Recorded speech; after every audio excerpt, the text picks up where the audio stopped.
कुठल्याही वस्तूला छत्रपती शिवाजी महाराजांचं नाव दिलं तर आमचे राजे आहेत, आमचा अभिमान आहे म्हणून तर ते योग्य आहेच. पण आज जे देवराईला छत्रपती शिवाजी महाराजांचं नाव दिलंय त्या शिवचरित्रामध्ये वृक्ष आणि वृक्षांची जोपासना याबद्दल राजांचं प्रेम, राजांची भावना हे काही सापडतं का याचा विचार मी जेव्हा राजीव खांडेकर सरांनी, एबीपी माझाचे संपादक राजीव खांडेकर सरांनी सयाजी शिंदे सरांबरोबर जोडून दिलं तेव्हापासून मी विचार करत होतो. आणि मला आनंद याचा वाटला की मधल्या त्या चिंतनाच्या कालावधीमध्ये मी ज्या जागा शोधल्यात की ज्याच्यामध्ये छत्रपती शिवाजी महाराज आणि वृक्षांचा संबंध आहे, आणि हे तुम्ही त्या ऐतिहासिक कागदपत्रांमध्ये तपासून पहा. एक आज्ञापत्र आहे राजांचं.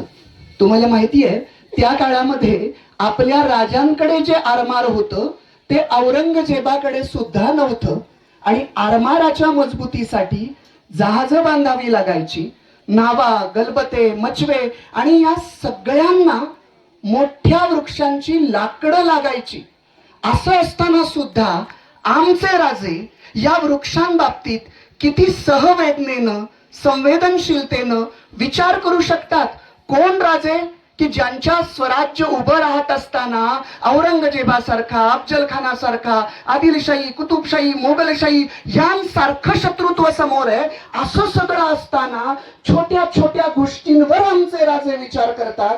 त्या पत्रातली भाषा वेगळी आहे, पण त्याचा मतितार्थ मी तुम्हाला सांगतो की जो देवराईंवर आणि वृक्षांवर प्रेम करणाऱ्या प्रत्येकानं हृदयात ठसून ठेवावा असा आहे. त्या आज्ञापत्रात सुरुवातीचा भाग सागवानादी वृक्षांबद्दल सांगितलाय.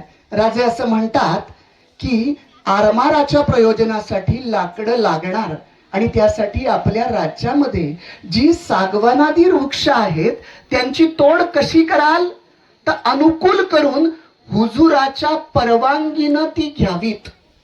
त्याच्या पुढे सांगितलंय जर त्यातूनही नाही भागलं तर दुसऱ्या राज्यातून लुबाडून का नाही खरेदी करावीत.